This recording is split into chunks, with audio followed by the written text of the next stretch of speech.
ইচ্ছাধারী নাগনাগিন নিয়ে আমরা অনেক গল্প শুনেছি, কিন্তু আজ আমি আপনাদের এমন একটি ঘটনা বলবো যেখানে এক সত্যিকারের নাগ মানুষের সঙ্গে কথা বলে। শুনতে অস্বাভাবিক লাগলেও এই ঘটনা সচক্ষে দেখেছেন এক ব্যক্তি, কিন্তু আজকের দিনে এই ঘটনা কিভাবে সম্ভব? সকলকে আমাদের চ্যানেল পুরাণ কথায় স্বাগত। আজকে আমাদের আলোচ্য বিষয় এক আসল ইচ্ছাধারী নাগের ঘটনা।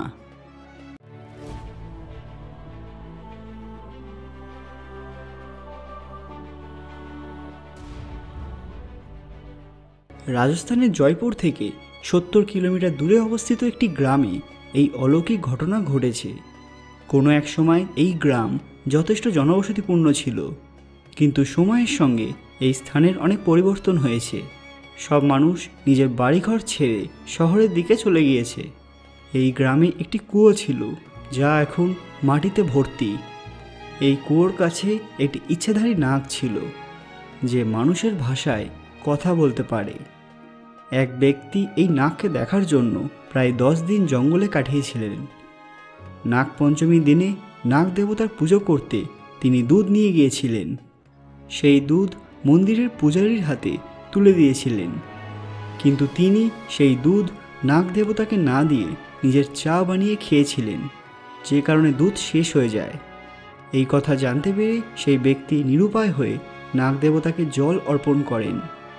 যেহেতু তার আনা দুধ মন্দিরের পুরোহিত পান করেছেন, আর গ্রামে সকাল ছাড়া দুধ পাওয়া যায় না, তাই তিনি নিরুপায় হয়ে এই কাজ করলেন। কিন্তু সন্ধেবেলা ঘটে যায় এক বড় ঘটনা। সেই নাগ দেবতা মন্দিরে এসে হাজির হয় এবং মন্দিরের পূজারীর ওপর ঝাঁপিয়ে পড়ে। সেই পূজারী অত্যন্ত ভয় পেয়ে যায়।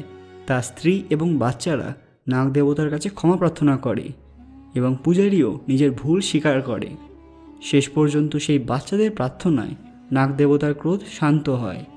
সেই পূজারী তখন কথা দেয় যে প্রতি বছর নাগ পঞ্চমীর দিন সে নিজেই নাগ দেবতার উদ্দেশ্যে দুধ অর্পণ করবে।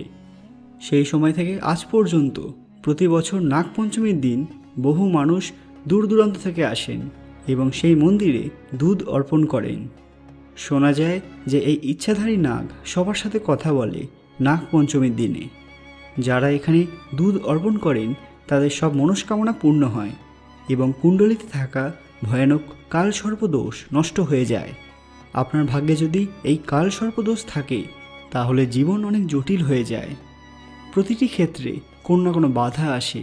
কোনো কাজে সফলতা পেতে অনেক সময় লাগে। রাহু, কেতু এবং সর্পের দুঃস্বপ্নও দেখা যায়। এই দোষের আরও খারাপ দিক রয়েছে, যেমন শরীর ভালো থাকে না এবং শত্রুর সংখ্যাও বেড়ে যায়। সঠিক সময়ে এর নিবারণ না করলে আয়ু বেশি হয় না, তাড়াতাড়ি মৃত্যু হয়। আপনারা যদি এই কালসর্প দোষ সম্পর্কে আরও তথ্য এবং কিভাবে এটা নিবারণ করা সম্ভব এগুলি জানতে চান, সেটা আমাদের কমেন্টে জানান। তাহলে আমরা এর ওপর আরও একটি ভিডিও বানাবো। আর আজকের ভিডিওটি ভালো লাগলে লাইক এবং অবশ্যই শেয়ার করতে ভুলবেন না। পরবর্তী ভিডিওতে আপনারা কোন পৌরাণিক কাহিনী সম্পর্কে জানতে চান, সেটা আমাদের অবশ্যই কমেন্টে জানান। আর এরকম অজানা তথ্য পেতে পুরাণ কথা অফিসিয়াল চ্যানেলটি মনে করে সাবস্ক্রাইব করে রাখুন। ধন্যবাদ।